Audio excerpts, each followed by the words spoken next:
Ilustríssimo Senhor Francisco José Júnior, muito digno prefeito desta cidade, digníssimas autoridades presentes ou representadas, caras amigas e amigos que nos acompanham pela TV a cabo e também pelos internautas, queridas irmãs, queridos irmãos espíritas jovens, nossos votos cordiais de muita paz.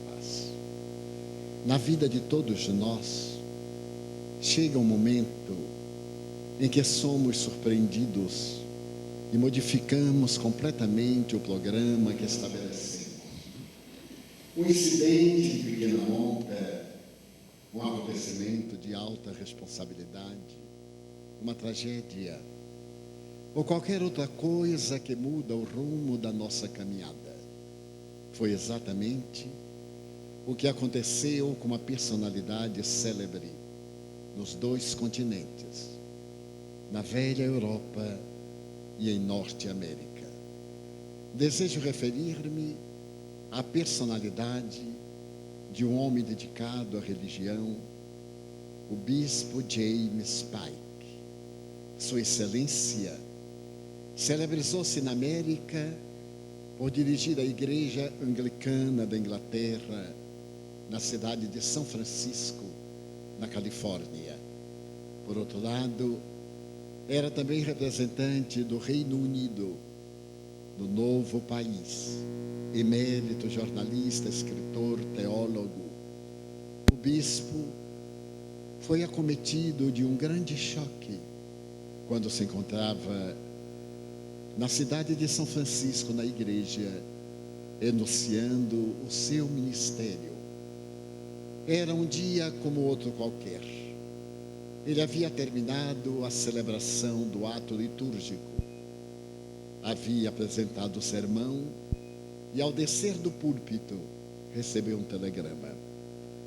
Esse telegrama deveria mudar completamente o seu destino. Quando ele o abriu e o leu, ficou impactado, porque na linguagem simbólica e ao mesmo tempo breve dos telegramas dos anos 60, estava exarada uma notícia perturbadora. Dizia o seguinte: venha imediatamente a New York, seu filho Jim suicidou-se. O bispo Pike era pai, porque a Igreja Anglicana da Inglaterra é resultado de uma divergência entre o rei Henrique VIII e o papado, quando o grande conquistador da Inglaterra, desejando divorciar-se da mulher com quem se casara, para novamente experienciar uma atividade nova, teve a recusa do Papa. Rebelando-se, Henrique VIII criou a Igreja Anglicana, que tem o seu culto especial e cujo chefe supremo é o rei ou a rainha da Inglaterra. Entre outras decisões tomadas por Henrique VIII, aboliu o celibato, permitindo que os religiosos pudessem consorciar-se. Ele dizia que para falar de família era necessário que o pastor tivesse uma família. E desta forma, Sua Excelência o bispo James Pike era casado e tinha um filho que se encontrava nesse momento em Nova York. Ao ler o telegrama, ele ficou impactado e perguntou-se mentalmente por que um jovem de menos de 20 anos devia suicidar-se. Haveria qualquer razão que justificasse o suicídio? Afinal, o suicídio é um crime hediondo que a criatura pratica no ato de desvanecimento, de loucura. E é um ato covarde, porque a pessoa, além de não ter a coragem de enfrentar o desafio, fere profundamente aqueles que o amam. Egoísta, o suicida pensa em livrar-se do problema, mas ele se torna um problema para aqueles que constituem os seus afetos, a sua família. Então o bispo foi tomado de uma grande surpresa. O seu filho era estudante de jornalismo e estava em Nova York para terminar a carreira por sua própria solicitação. Mas neste momento na condição de religioso, ele continuou reflexionando. As lágrimas negavam-se a descer pelos olhos, tal a surpresa do choque. E ele perguntou: agora que meu filho morreu, para onde irá? Porque, sendo bispo da igreja anglicana, ele acreditava na imortalidade da alma, ou pensava que acreditava na imortalidade da alma.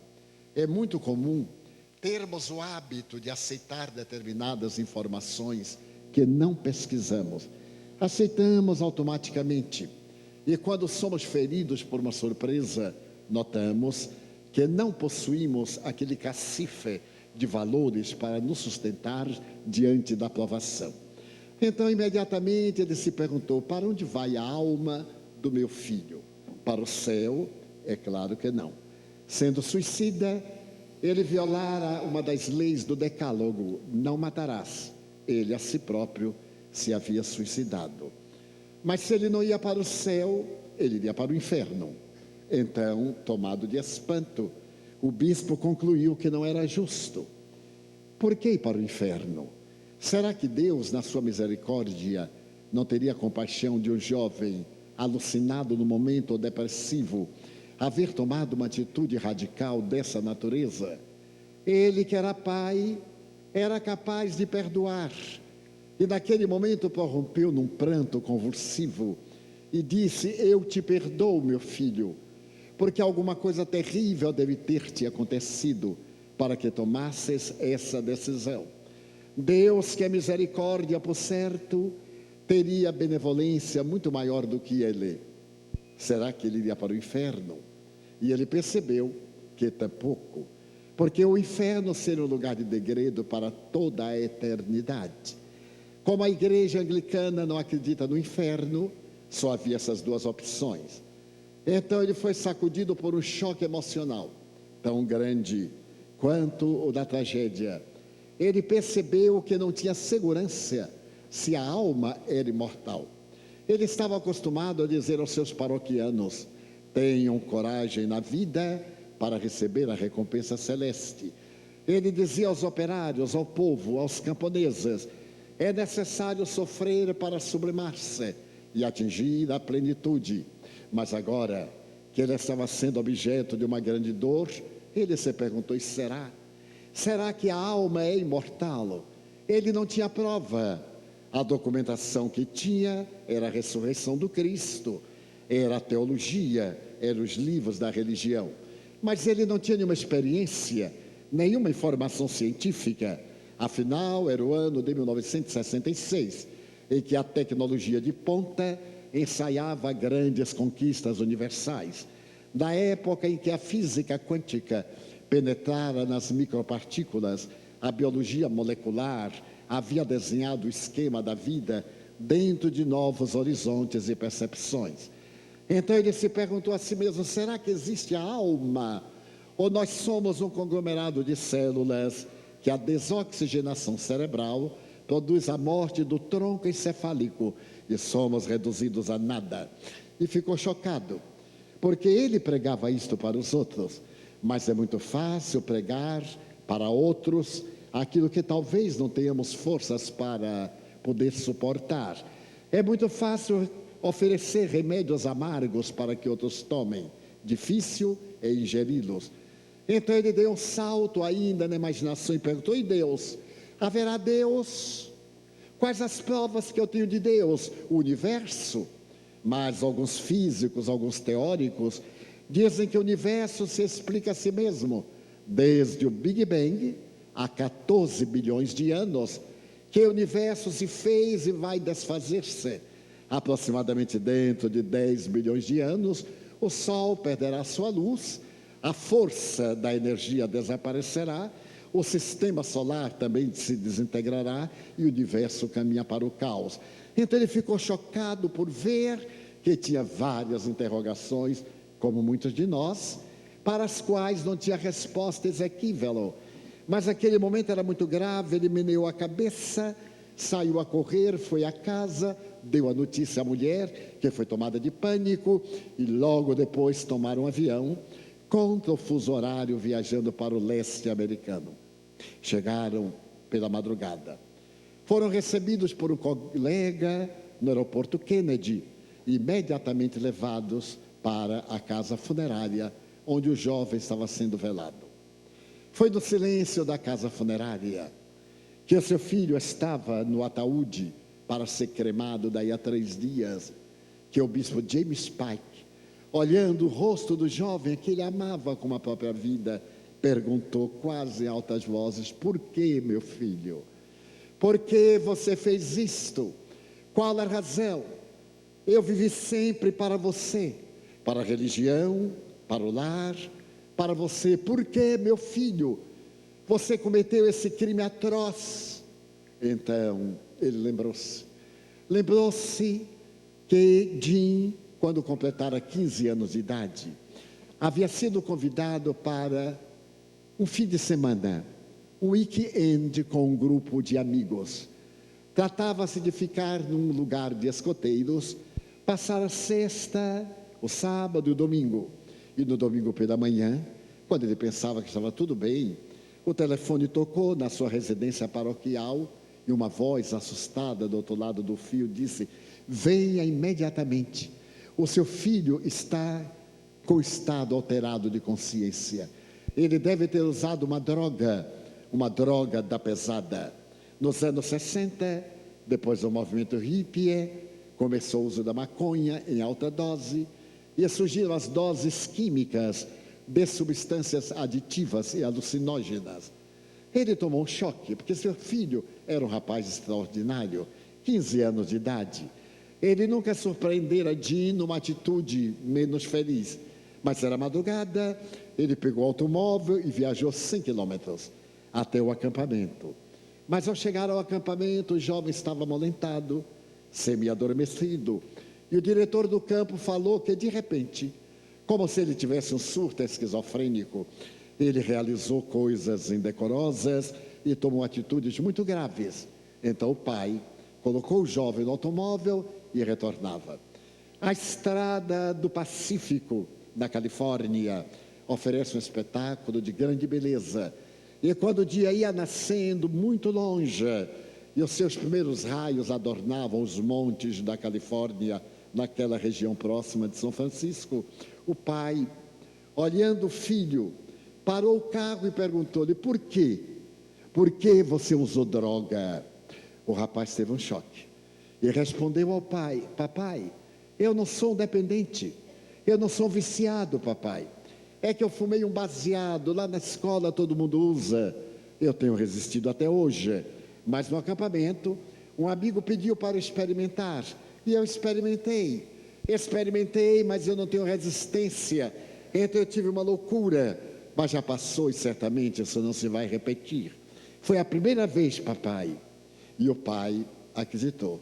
Nós, pais e educadores, sempre acreditamos na mentira do nosso filho, mas o nosso filho não acredita em nossa verdade. O problema da droga é muito grave. E hoje nós vemos alastrar-se como verdadeira pandemia. O número de jovens e de crianças aliciadas pelos traficantes é surpreendente. A estatística cada dia é mais expressiva. A violência urbana, a violência doméstica, a violência na educação, nas escolas, nos clubes, em 80% dos casos é resultado da drogadição, principalmente dessas substâncias degenerativas como o crack, que são de fáceis aquisições. Encontramos na esquina, na escola, no bar, na festinha, em todo lugar. E é necessário que os pais estejam vigilantes, que não acreditem nos seus filhos, que examinem, que fiscalizem. A droga deixa marcas. Toda vez que um filho nosso estiver em casa com óculos escuros à noite, ele está usando droga da pesada. Observamos que determinados líderes pop, da música pop, das músicas perturbadoras da atualidade, quase todos usam óculos escuros mesmo à noite, porque os olhos são a marca registrada de manchas sanguinolentas, de capilares inflamados, e então surge uma fotofobia. É necessário diminuir a intensidade da luz. Quando o nosso filho estiver com a linguagem pesada, com dificuldade de enunciar as palavras, está usando drogas muito graves, que produzem problemas guturais, problemas fônicos, e eles não enunciam a palavra completamente. Ligeiros tremores das mãos, as mãos muito pálidas nas palmas, sudorese fria, são características de vício da droga. Não nos enganemos, porque normalmente a droga não tem volta. E quando o indivíduo muitas vezes deixa, dizendo que já se libertou, os neurônios cerebrais estão comprometidos. O crack produz a viciação a partir do 10º dia de uso consecutivo. E os neurônios, depois de um mês, começam o processo degenerativo. Então a droga é a maior problemática da atualidade e a mais rendosa para os cartéis mundiais. Então o bispo acreditou no que o filho disse. Passaram-se os meses, tudo foi esquecido. Porém, mais ou menos um ano depois, Jim chegou ao bispo e disse: papai, eu vou lhe confessar, eu sou usuário de drogas. E estou usando drogas da pesada.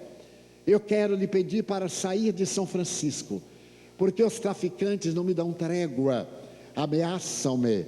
Eles estão cobrando-me dívidas e certamente irão fazer chantagem com você, com a mãe, irão obrigar-me a roubar, a furtar, a cometer crimes. Eu desejo sair dos Estados Unidos. São Francisco é a cidade do prazer, é a cidade da droga. Ajude-me, papai. E o pai, como todo pai devotado, foi tomado de uma imensa ternura pelo filho, escreveu à congregação em Londres, pediu uma licença e viajou na direção da capital da velha Albion, indo instalar-se por conta da instituição num dos lugares mais belos da capital inglesa, em um apartamento no Park Lane, um dos maiores da Europa, de uma beleza invulgar em qualquer época do ano. E ali, o filho começou o tratamento numa clínica de recuperação. 6 meses depois, ele teve alta. Mas quando o pai estava preparando-se para voltar a São Francisco, Jim lhe disse: papai, não tenho segurança, eu tenho medo. Eu tenho medo de voltar à turma, os amigos, os traficantes, podem me levar novamente ao desatino. Eu preferia ficar em Londres mais uma temporada, pelo menos até o fim do ano. Você volta com minha mãe e eu continuarei estudando, fazendo qualquer coisa. Claro, o pai achou razoável. Retornou de Londres e o jovem permaneceu na Inglaterra. Telefonavam-se. Naquela época era muito difícil uma chamada internacional, mas pelo menos aos domingos, filho e pai dialogavam. E o jovem dizia: tudo bem, velho, não se preocupe. Foi desta maneira que, quando ia cumprir um ano, Jim disse: papai, não voltarei para São Francisco. Eu tenho medo. Eu quero estudar jornalismo e não pode haver lugar melhor do que New York. Eu irei para Greenwich Village, o bairro boêmio de Nova York, dos artistas, dos comunicadores. E o pai achou extraordinário. Ele veio diretamente para Nova York e em Greenwich Village ele procurou viver em contato com os grandes gênios da comunicação, do teatro, do cinema. Agora estava morto. Havia se suicidado. As lágrimas do pai eram dolorosas e ele não sabia entender por que o filho suicidou-se. Então, ao 3º dia, cremou o cadáver e, ao receber as cinzas, ele colocou numa urna de cristal e levou para São Francisco. Mas era um homem muito honrado. A dúvida a respeito de Deus, da imortalidade da alma, atormentava-o. Ele não tinha certeza, como muita gente não tem. Acredita por hábito. É a fé tradicional. É uma religião que nós adotamos, mas nunca investigamos a legitimidade da teologia da religião. Foi nesse estado de alma que ele resolveu diminuir de intensidade o seu ministério religioso. Telefonou para a igreja em Londres, pediu para voltar, necessitava de reciclar-se, necessitava de estudar os velhos alfarrábios da religião, de mergulhar profundamente na teologia para recuperar a fé que estava cambaleante. Então a igreja convidou-o para voltar. Ele retornou com a esposa, acompanhado de um jovem sacerdote que ia desenvolver as atividades litúrgicas e de sua secretária, uma senhora divorciada de 40 anos. Chegaram a Londres e este é o terceiro período da vida do bispo James Pike. Por uma coincidência, entre aspas, eles foram residir no mesmo apartamento em que eles estiveram um ano antes. Ali no apartamento a saudade era irresistível, porque ele parecia ouvir a música dos Beatles, a música de Elvis Presley. Aquela década na Inglaterra, no mundo, na América, principalmente na América do Norte, havia sido da Revolução. A Revolução que mudava os hábitos, que mudava os costumes, a sugestão de uma nova ética, uma nova proposta de vida, a libertação da mulher, a libertação do sexo. Então, a grande música do rock and roll, o rock metálico, era o que dava ordem e que sensibilizava toda a sociedade. A vida transcorria entre saudades e evocações, mas agora ela vai ter uma experiência muito diferente. Era um domingo, dia 22 de fevereiro de 1966. Ele deveria participar de um ato litúrgico da religião. E então, às 18 horas, ele saiu com a esposa, a secretária e o padre. Fechou a porta de acesso à intimidade. O hall de entrada fechou também e foram para a cerimônia. Às 22 horas retornaram. Quando ele abriu a porta de entrada do apartamento, entre a porta de entrada e a de acesso interno, no hall, ele percebeu uns cartões postais arrumados. Mas ele observou uma coisa curiosa. Aqueles cartões postais, na sua colocação, faziam um ângulo de 120 graus. Ele olhou e percebeu que faziam lembrar os ponteiros de um relógio, 9 horas e 10 minutos, a hora que Jim se havia suicidado em Nova York. Ele teve um choque. Mas o que seria aquilo? Abaixou-se, pegou um cartão postal, era um cartão postal de Londres, virou e leu. Estava escrito: papai, voltei à droga. Não aguentei, papai. Não tenho coragem de lhe dizer na hora em que nós nos telefonamos, perdoe-me. E ele olhou o outro e o outro. Os cartões postais estavam escritos e firmados pelo seu filho. Naquele momento em que ele tinha lucidez, ele fazia o cartão postal, mas não colocava no correio. Então o bispo foi tomado de fúria e blasfemou pela primeira vez. Deus, por que fez isto comigo? Porque se meu filho me dissesse, se eu recebesse um cartão pelo menos, sabendo que ele tinha voltado à droga, eu teria voltado para salvar meu filho. Mas aí ele começou a raciocinar. E quem colocou esses cartões aqui? Porque todos haviam saído, ele levava a chave no bolso. Deve ter sido a camareira. Provavelmente ela veio arrumar o apartamento e, para me fazer uma surpresa, ela arrumou os cartões. Ele foi ao telefone, ligou para a camareira e ela disse: não, excelência, eu não estive aí no dia de hoje, nem ontem. Eu vou uma vez por semana para a limpeza do apartamento. E quero dizer que eu nunca vi esses cartões. Nesse interregno, desde que seu filho voltou à América, várias autoridades religiosas hospedaram-se aí. E eu não vi esses cartões. Ele ficou intrigado. Que coisa curiosa, alguém havia colocado, é óbvio. Os cartões ali estavam agora nas suas mãos. Mas ele resolveu deixar que o tempo solucionasse. Na terça-feira pela manhã, quando a sua secretária acordou, ele notou algo diferente no rosto dela. Ela usava franjinhas. Dizem que as franjinhas nas mulheres diminuem entre 10 e 15 anos. E nos homens também. Então, quando se está naquela idade do lusco-fusco, dos 40, 50, 60, nada melhor do que uma franjinha. E ela adorava as franjinhas. A senhora Bergerd, secretária do bispo, adorava o cabelo. Dizem que as mulheres amam mais ao cabelo do que ao namorado e ao marido. Porque elas vão ao salão de beleza, às vezes ficam piores. Vão pentear-se ou despentear-se. E quando chegam com o cabelo muito bem arrumado e o namorado, o marido vai passar a mão: não desmanche meu penteado. É a primeira coisa. E ele notou que uma parte dela, uma terceira parte, estava queimada. Ele aproximou-se e percebeu que o cabelo havia sido cortado a fogo. Ele disse: senhora, o que aconteceu com o seu cabelo à noite? Ela disse: nada que eu saiba.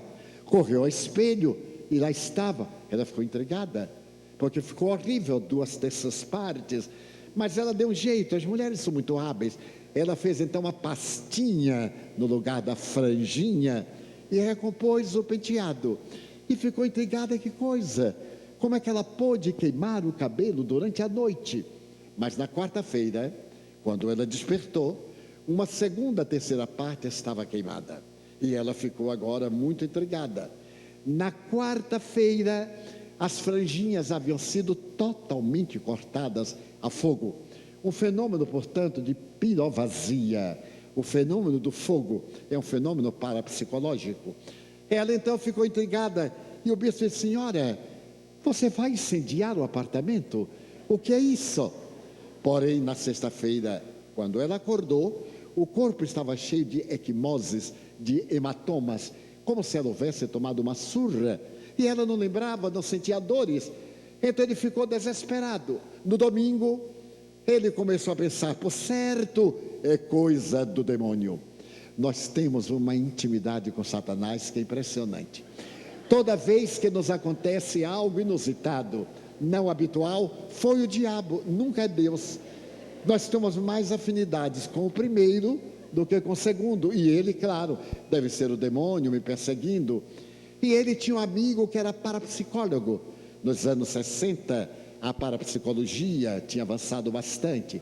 E era uma das ciências debatidas na área psicológica. Já havia a psicotrônica, a psicobiofísica e etc. Ele telefonou para o seu amigo parapsicólogo e disse: não sei o que está passando. E narrou-lhe os acontecimentos, desde os cartões postais até os hematomas da senhora Bergerud. O parapsicólogo ouviu, sorriu e no fim disse: não é o demônio, excelência. É um espírito que está desejando comunicar-se. Ele está chamando a atenção.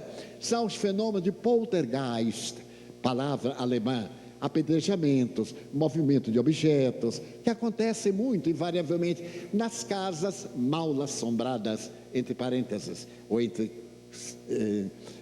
dessa maneira característica. Ele então disse: mas o que é que eu tenho que fazer? Nada, procurar um médium, para que o médium possa explicar, esclarecer. Então o bispo diz: mas eu, bispo da igreja anglicana da Inglaterra, procurar um médium? Porque as pessoas temos preconceitos. Ele era praticamente ateu, mas não fazia mal, ele era bispo e era ateu. Mas procurar um médium era uma coisa, algo extravagante. E então o amigo disse: bom, não tem outra alternativa, se não procurar para esclarecer, entrar em contato com esse espírito que deseja lhe dizer alguma coisa, a coisa vai piorar. E ante esta anunciação, ameaça, vai piorar, ele disse: mas eu não conheço nenhum médium. E o amigo disse: pois aqui em Londres tem uma médium extraordinária, a maior médium de língua inglesa, a senhora Anna Twigg. Telefone-lhe, tem ela uma agenda muito cheia de consultas. Telefone, peça para marcar uma hora, diga que é meu amigo e ela lhe atenderá pelo meu prestígio. Ele desligou o telefone e achou ridículo um bispo telefonar a uma médium e pedir uma entrevista. Mas dizem que a dor é que ensina a gemer. E ante a expectativa de novos fenômenos, na segunda-feira ele ligou para a médium e ela gentilmente disse: minha agenda está superlotada, mas para atender ao nosso amigo comum, no sábado às 18 horas, eu reservarei meia hora para a sua excelência, está bem? Ele aceitou e ficou aliviado. Mas passou uma semana inquieto. O que será que vai acontecer? Esse negócio de médium é uma coisa muito complicada, pensava ele.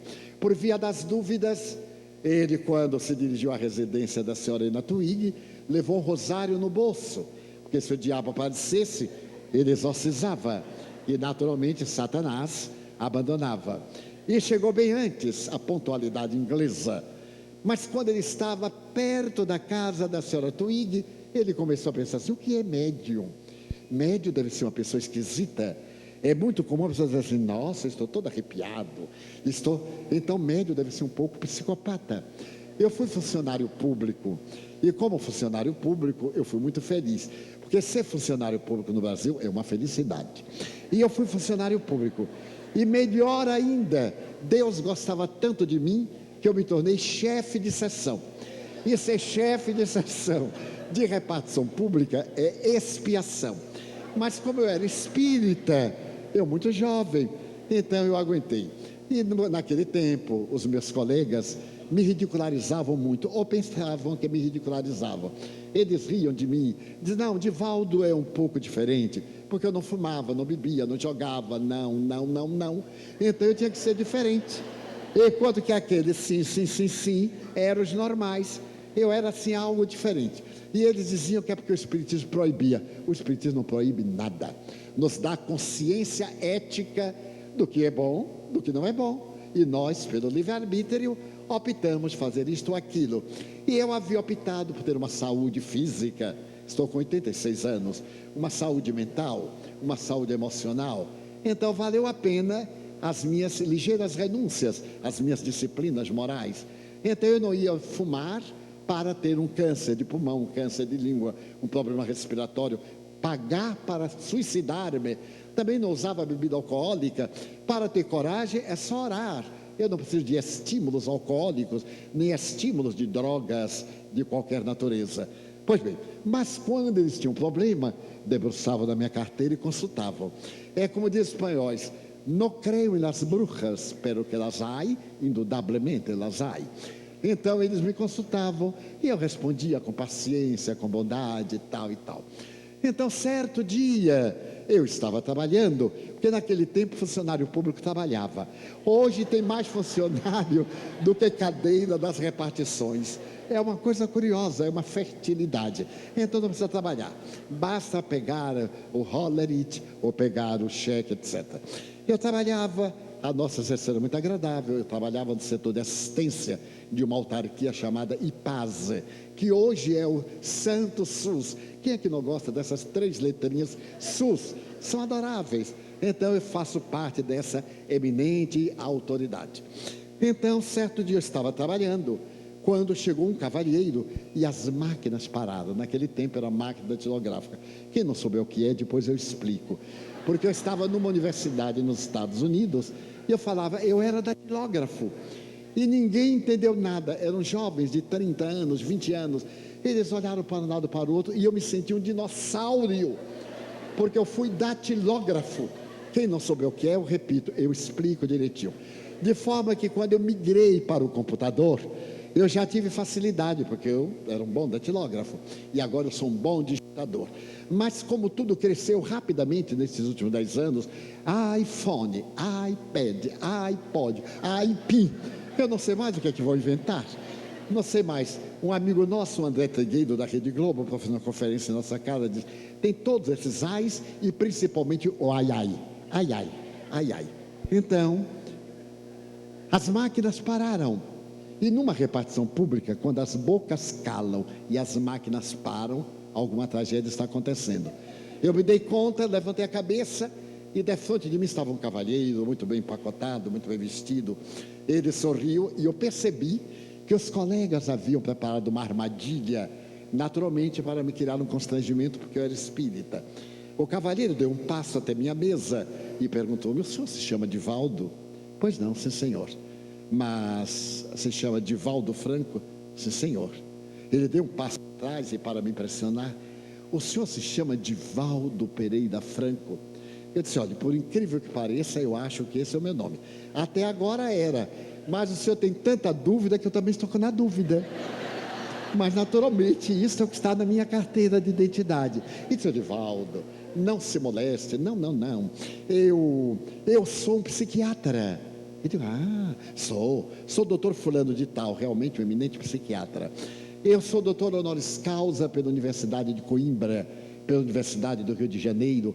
E o homem foi falando tanta coisa que eu me senti como desenho animado que vai ficando miudinho. Aí eu fiquei aquela coisinha de nada. E aquele gigante disse: pois não, estou às ordens. Ele disse: Divaldo, eu vim aqui para lhe fazer uma pergunta. Posso fazê-la? mas com o máximo de prazer. Senhor Divaldo, me disseram que o senhor Eu digo, olha, doutor, é bom o senhor dizer o que é que eu sou. Porque o povo diz o que a gente não é, quanto mais o que é. Não, senhor Divaldo, é que me disseram que o senhor é espírita. Ele pode falar alto.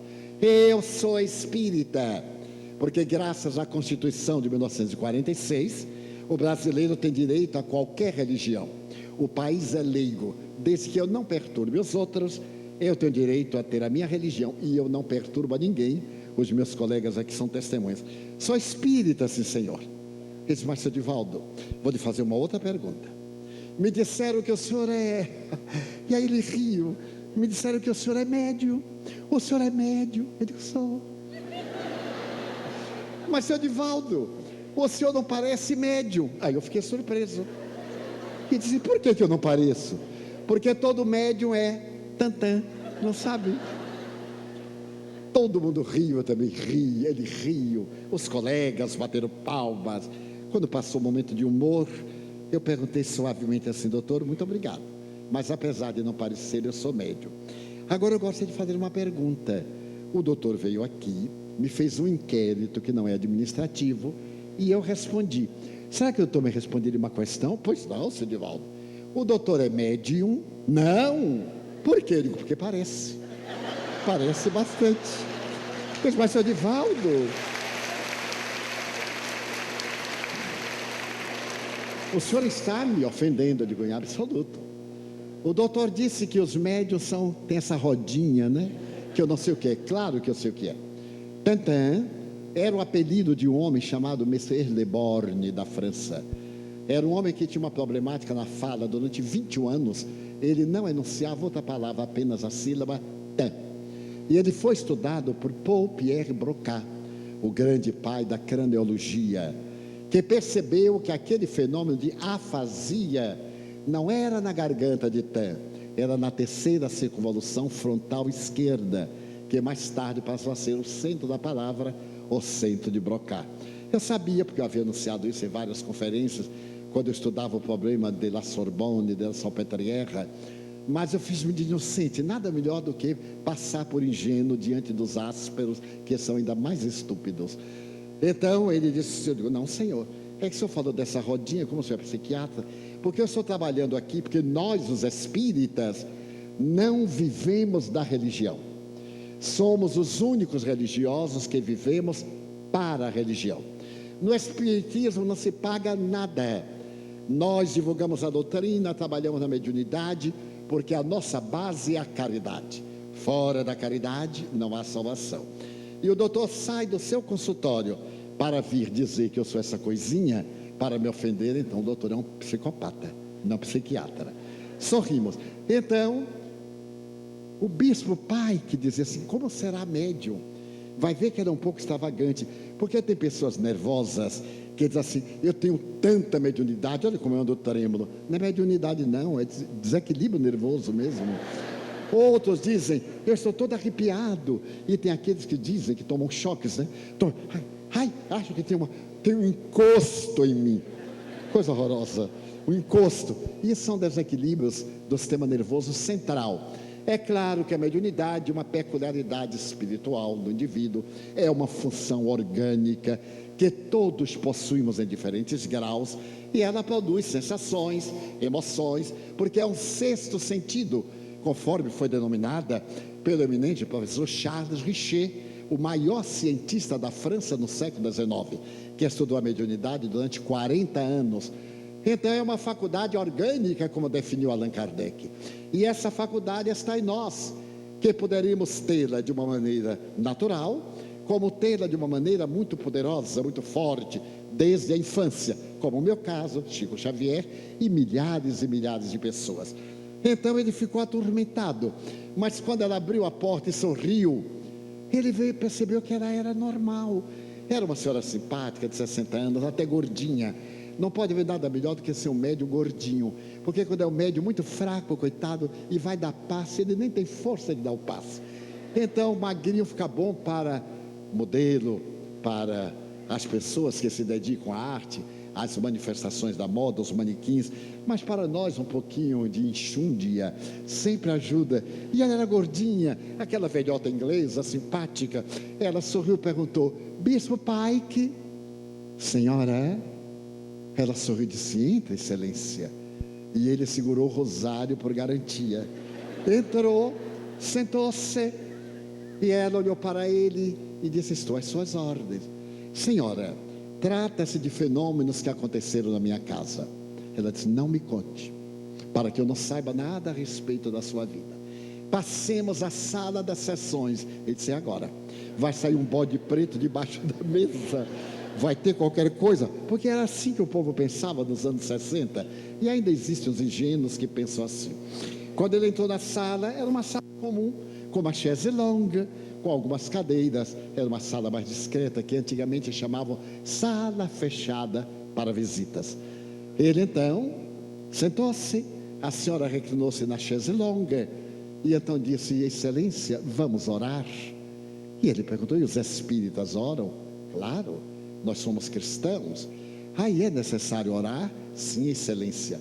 Nós vamos entrar no mundo transcendente, vamos entrar noutra dimensão.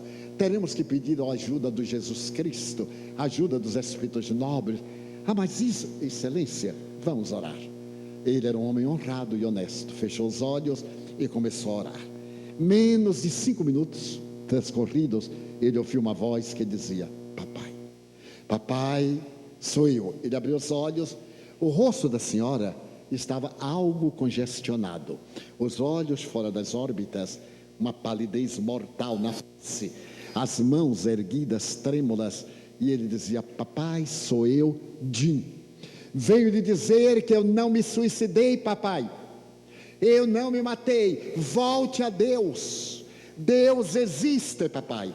Ninguém morre, a alma é imortal. Eu vou lhe contar, eu estava muito deprimido, foi daqueles dias terríveis de depressão.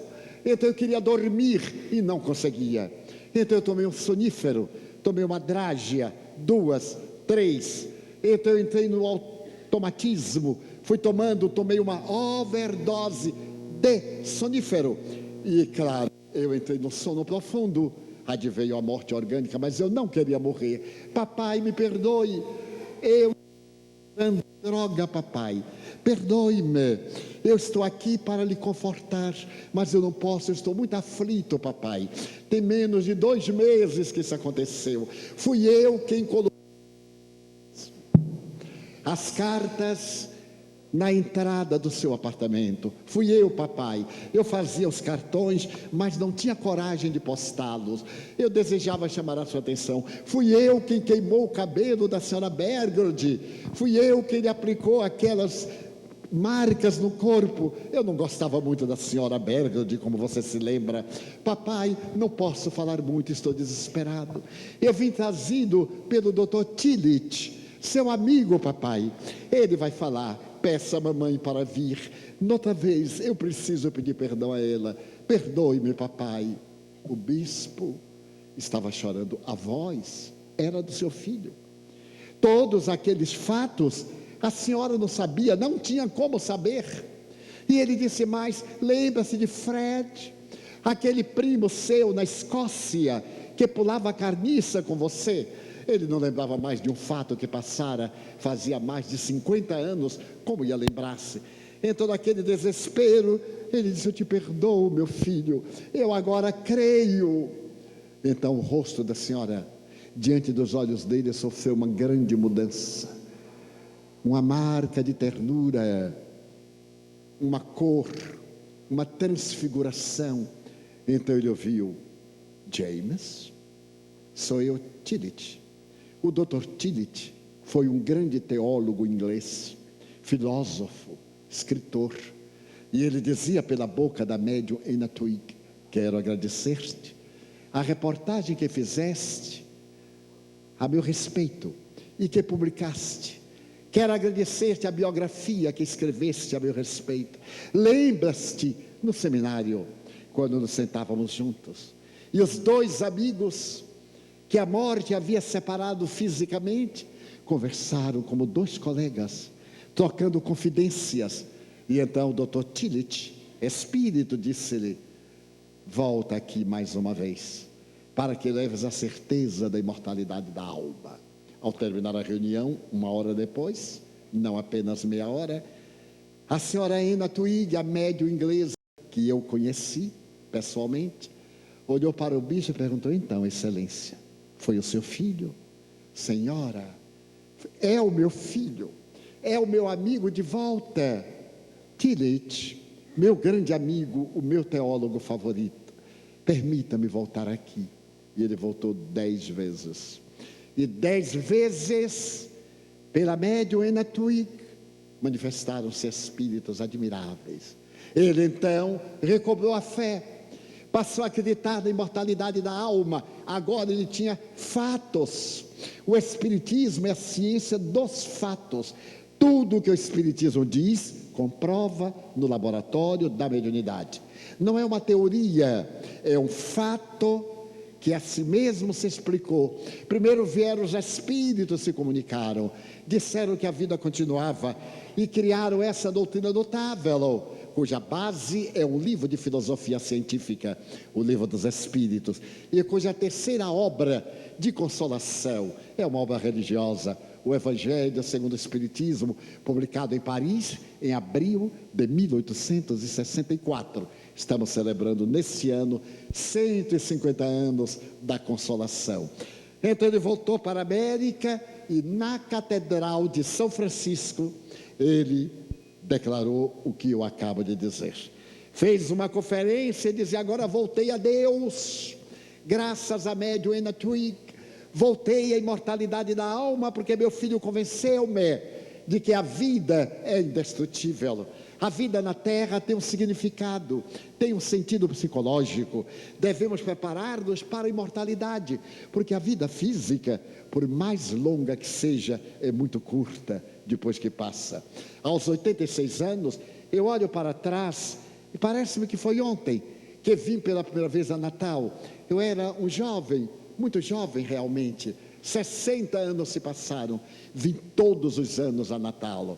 Este grande estado nordestino que nos ofereceu Alta de Souza, a insigne poetisa que deixou um dos maiores legados na literatura poética do país, cujo primeiro livro, O Horto, foi publicado primeiro em Paris, para depois ser publicado no Brasil, sempre me fascinou a alma. Então, era agora ele quem declarava a sua ternura pelo Espiritismo. E claro, isso provocou um grande escândalo. Como podia ser um bispo da igreja anglicana aceitar a comunicação dos espíritos, que a tradição parece proibir, mas que Moisés nunca proibiu, porque ele não tinha autoridade para isso. Ele mesmo apareceu a Jesus. Se ele houvesse proibido a comunicação e aparecido depois, ele teria tirado a proibição, porque veio demonstrar que ele não tinha o poder de ir contra uma das leis de Deus, que é a imortalidade, ao lado da comunicabilidade dos espíritos. Muito bem, passaram-se os dias, os anos, e em todo lugar que ele veio falar de um médium, ele ia, entrava em contato. E isso criou uma celeuma, porque um outro teólogo que invejava o bispo, no mundo é assim, sempre tem alguém que nos inveja, sempre tem alguém que é nosso inimigo, mas isso não é importante. O importante é não sermos inimigos de ninguém. Termos inimigos, temos, todos, sem exceção. Agora, ser inimigo é uma coisa que não nos podemos permitir. Muitos de nós somos invejados. Se é bonito, se é feio, se é culto, se é pobre, se é rico, se inveja até a pobreza. Eu tinha uma amiga que era muito feia. Eu gostava dela por caridade, porque era muito feia. Pois eu tinha uma colega que tinha inveja dela, porque dizia: aquela feiona, todo mundo gosta dela, e de mim ninguém gosta. Ter inveja do feio é o máximo que pode acontecer, mas é inveja. Então não devemos ter inveja de ninguém. Então um colega escreveu contra o bispo Pike, dizendo que ele havia enlouquecido, porque aqueles que estão contra a verdade sempre têm formas de apresentarem os seus sofismas e de acusar. E dizem que com a dor da perda do filho ele teve alucinações através de terceiras pessoas. Então o bispo teve uma coragem extraordinária, escreveu a autobiografia e narrou toda a sua história e publicou um livro que se chama The Other Side, o outro lado, mostrando que o outro lado é a outra dimensão. Mas por volta de 1968, Sua Excelência o Bispo recebeu uma missão diplomática, viajar a Israel, representando o governo britânico. Então nós temos ideia da magnitude de Sua Excelência. Durante 5 dias, ele exerceu as funções oficiais. E no 6º dia, como cidadão, ele pediu aos amigos um jipe e foi ao deserto de Negev. E então não voltou, desapareceu completamente no deserto de Negev, o deserto da Judeia. Então é claro que o exército judeu, as forças armadas, esquadrinharam o deserto. Afinal, é a maior potência do mundo depois dos Estados Unidos em aviação. Não encontraram. Os sapadores varreram o deserto, não encontraram. A mulher dele, que ficara em Tel Aviv, pediu um mapa do deserto. E em estado de 13 disse: meu corpo está aqui. Era uma frincha de rocha. O jipe havia caído, ele teve uma concussão cerebral e morreu. Então foram no lugar que ela indicou, encontraram o cadáver, que foi trasladado para Londres e recebeu a sepultura digna que ele merecia. A história real do Bispo Pike é uma das mais belas do século XX, porque se trata de uma personalidade religiosa, não espírita, que recebe a prova documental da imortalidade da alma, provando que nós estamos na Terra em um corpo, mas nós não somos este corpo. Afinal, Carl Gustav Jung, o pai da psicologia analítica, ao estudar os seus arquétipos, dizia que nós temos um ego, mas nós somos um self, um si mesmo. Ele usou a palavra selbst em alemão, mas ao ser traduzida para o inglês, self, universalizou-se. E dizia que é necessário que este ego e este self consigam vencer esse eixo, para que a sombra as nossas imperfeições. Porque pessoas boas fazem coisas más? Por causa da sombra, do conflito que está no inconsciente. Porque pessoas honradas muitas vezes têm uma vida subterrânea terrível, e um dia se descobre, é um escândalo, e nós ficamos chocados e censuramos. É que todos nós temos uma sombra, que é o nosso conflito, que é o nosso lado negativo, que seria o nosso lado satânico, e necessitamos de iluminar a sombra através das boas obras, do autoconhecimento, através da meditação, da oração, da busca interior, para que o self consiga a plenitude, o estado luminoso, como dizia Carl Gustav Jung, e como dizia Jesus, o reino dos céus. O reino dos céus não está lá fora, em absoluto, está aqui dentro de nós.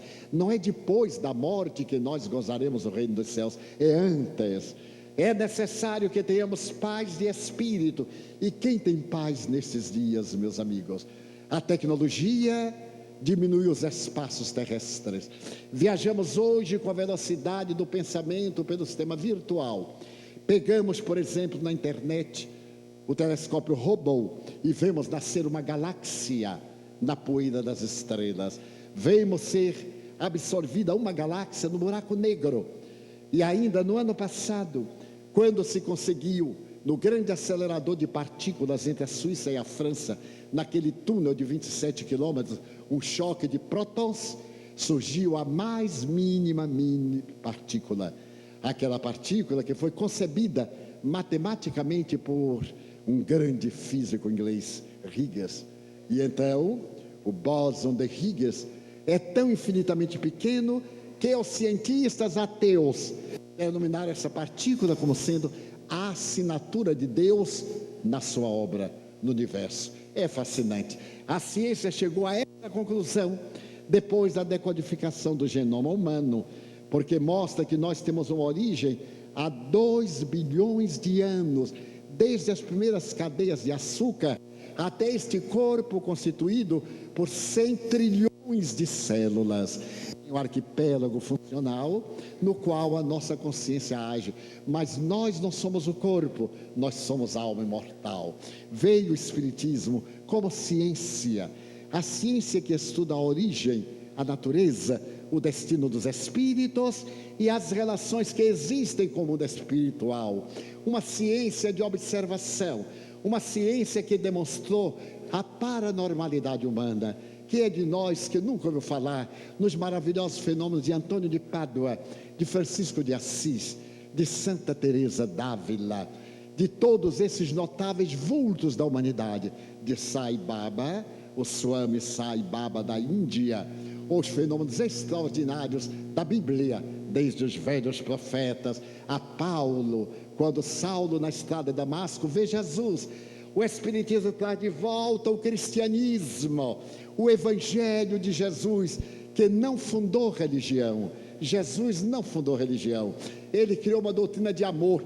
Bastem-nos dois notáveis ensinamentos: amar a Deus acima de todas as coisas e ao próximo como a nós mesmos, e não fazer a outrem o que não desejamos que outrem nos façam.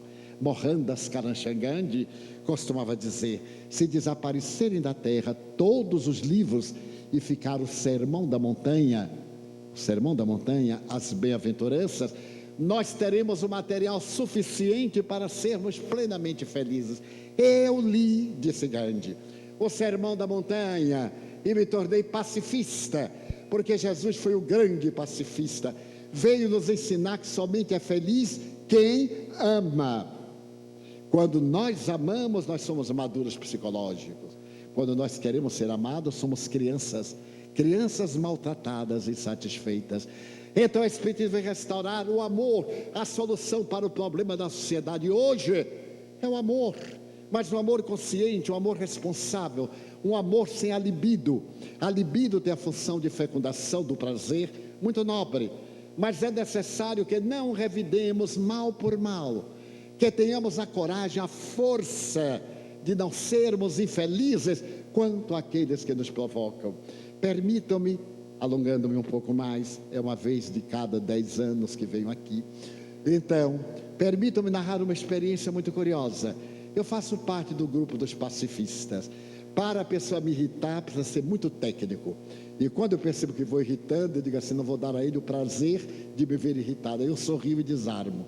E estou sempre alegre, porque o Espiritismo me deu a felicidade, a plenitude, a alegria de viver com os problemas de toda a criatura humana. Eu estou sempre viajando, eu viajo muito. Viajo uma média de 150 a 180 dias, nesta idade.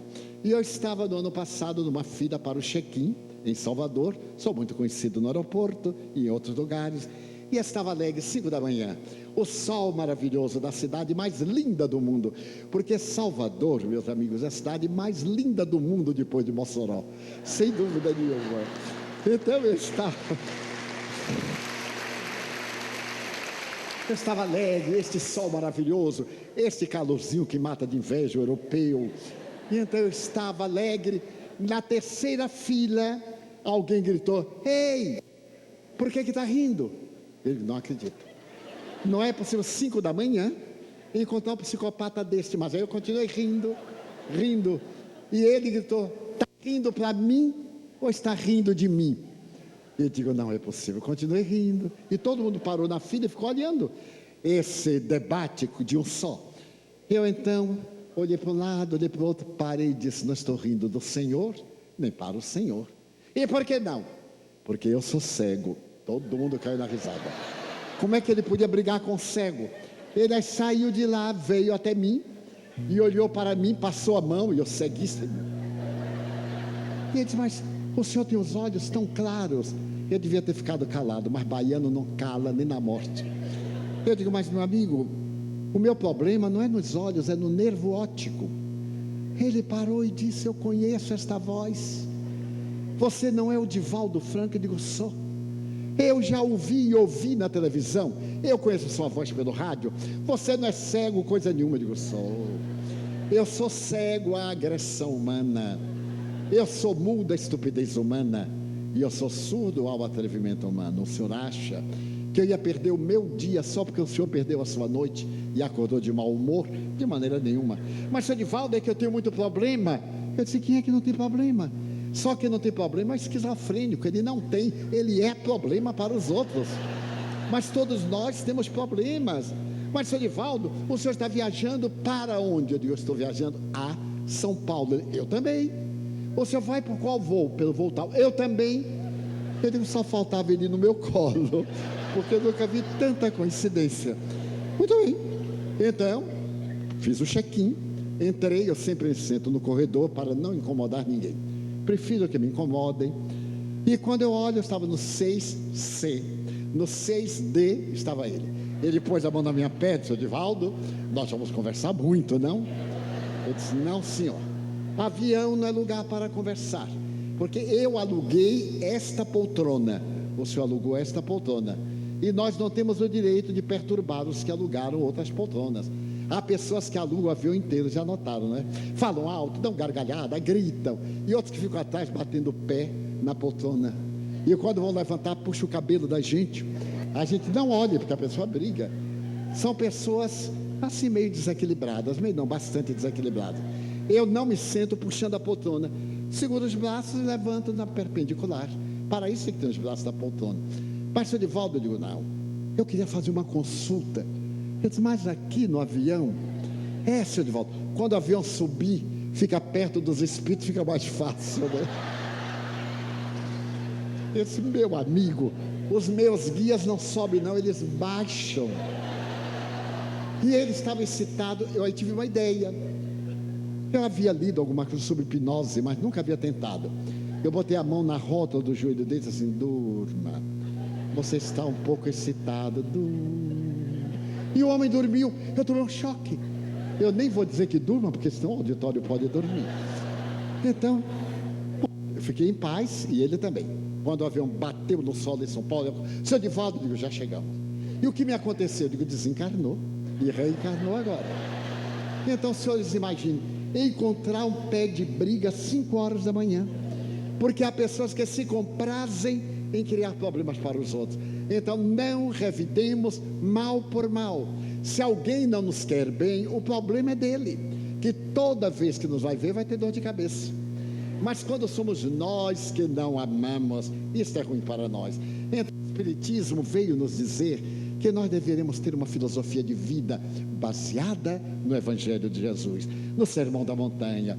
Bem-aventurados os pobres em espírito, bem-aventurados os mansos, os pacíficos e pacificadores, bem-aventurados os misericordiosos, bem-aventurados que têm sede e fome de justiça, porque eles verão a Deus. São bem-aventurados aqueles que sofrem, e isso não é masoquismo, é consciência, porque a dor não é uma punição divina, é um fenômeno de desgaste. A dor biológica é exatamente a perda da energia no organismo. As células têm um prazo de 28, 30 dias, quando então elas se bipartem, quando morrem as mais velhas. Então a dor é um fenômeno biológico, um fenômeno evolutivo. E há no Evangelho segundo o Espiritismo uma mensagem que diz assim: a dor é a bênção que Deus concede aos seus eleitos. Isso nos dá uma ternura imensa.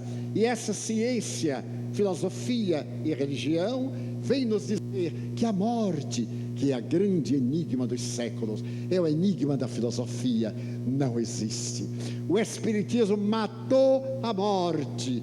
Depois da morte a vida é tua, e aqueles que morreram voltam para comunicar-se conosco, para dizer-nos que eles são felizes ou desventurados conforme a vida que tiveram, mas o nosso destino, todos nós herdaremos o reino de Deus, teremos a plenitude. Então, recordando-me do bispo James Pike, desejo que os senhores, que as senhoras, que as dignas autoridades, os queridos amigos televidentes e da internet, reflexionem antes de uma atitude de agressividade nestes dias de violência, que sejamos nós aquele que tem a honra de ajudar. Um sorriso, um aperto de mão. Quem é tão pobre que não pode ter um ato de gentileza? A humanidade precisa de gentileza, e Jesus disse: eu nunca vos deixarei órfãos, eu mandarei o Consolador para estar convosco. Então vieram os Espíritos do bem, tomaram conta da terra, e neste momento grave, em que nós vivemos reclamando, amargurados, tensos, assinalados pela revolta e pela inquietação, eu gostaria de propor que fizéssemos uma avaliação de tudo de bom que a vida nos deu, e ao invés de reclamar, agradecêssemos, que tivéssemos a valentia de dizer: meu Deus, eu quero dizer-te que eu amo a vida, que para mim é bela e é consentida. Muito obrigado, Senhor, por tudo que me deste, por tudo que me dás, pelo ar, pelo pão, pela paz. Obrigado pela beleza que os meus olhos veem no altar da natureza, olhos que fitam o céu, a terra e o mar, que acompanham a ave ligeira, que voa fagueira pelo céu de anil, e se detém esses olhos na terra salpicada de flores em tonalidades mil. Muito obrigado, Senhor, porque eu posso ver meu amor, mas diante da minha visão eu detecto os cegos que se debatem na escuridão, que andam na solidão, que choram na escuridão. Por eles eu oro e a ti eu imploro com miseração, porque eu sei que depois desta lida, na outra vida, eles também enxergarão. Muito obrigado pelos ouvidos meus, que me foram dados por Deus, ouvidos que ouvem o tamborilar da chuva no telheiro, a melodia do vento nos ramos do olmeiro, as lágrimas que vertem os olhos do mundo inteiro, ouvidos que ouvem a música do povo que desce do morro na praça sambar, a melodia dos imortais. A gente ouve uma vez e não esquece nunca mais. Pela minha faculdade de ouvir, pelo surdo eu te quero pedir, porque eu sei que depois desta dor do teu reino de amor, eles também escutarão. Obrigado pela minha voz e pela sua voz, pela voz que ama, que canta, que ensina, que legisla, que alfabetiza, que trauteia uma canção, pela voz que o teu nome profere com dúlcida emoção. Diante da minha melodia, quero rogar pelos que sofrem de afasia. Eles não falam de noite, eles não cantam de dia. Oro por eles, porque eu sei que depois desta prova, na vida nova, eles cantarão. Obrigado pelas minhas mãos, mãos que aram, mãos que semeiam, mãos que agasalham, mãos de ternura, que libertam da amargura, mãos que atendem a velhice, a dor, o desamor, mãos dos adeusas, mãos de sinfonias, mãos de cirurgias, mãos de psicografias, mãos de poesias pelas mãos, que no seio recolhem o filho de um corpo alheio, e pelos pés que me levam a andar sem reclamar. Muito obrigado, Senhor, porque eu posso bailar diante do meu corpo perfeito. Eu te quero louvar, porque eu vejo na terra aleijados, amputados, marcados, paralisados, que não se podem movimentar. Eu oro por eles, porque eu sei que depois desta expiação, na outra reencarnação, eles também bailarão. Muito obrigado, por fim, pelo meu lar. É tão maravilhoso ter um lar. Não é importante se esse lar é uma mansão, um duplex, um ninho, um grabato de dor, uma favela, um bangalô, uma casa no caminho, seja o que for, mas que dentro dele exista a figura do amor de mãe, ou de pai, de mulher, ou de marido, de filho, ou de irmão, a presença de um amigo, alguém que me dê a mão, porque é tão triste viver na solidão, pelo menos a companhia de um cão. Mas se eu a ninguém tiver para me amar, nem o teto para me agasalhar, nem uma cama para reclinar, nem aí eu reclamarei. Pelo contrário, eu direi: obrigado, Senhor, porque eu nasci. Obrigado, porque eu creio em Ti, pelo Teu amor. Obrigado, Senhor, pela Sua atenção. Obrigado, senhores.